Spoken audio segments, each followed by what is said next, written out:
Hi, in front of me is LG Q6 and today I would like to show you how you can add event to calendar on this device. First of all, locate calendar and tap on it.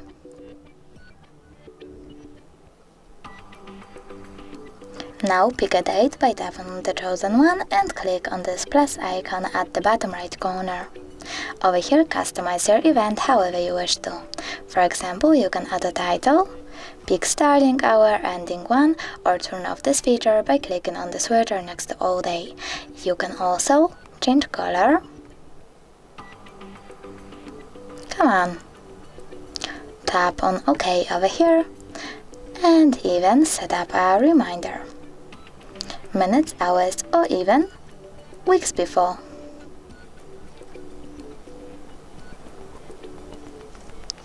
You can also choose location, take notes, and some other things.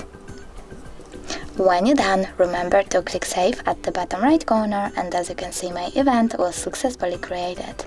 If you wish to delete it though, you can always click on it, hold it over here, and then tap on the spin icon at the top right corner. Lastly, click Delete. Thanks so much for watching. If you enjoyed this video, don't forget to leave a like, comment and subscribe. Bye!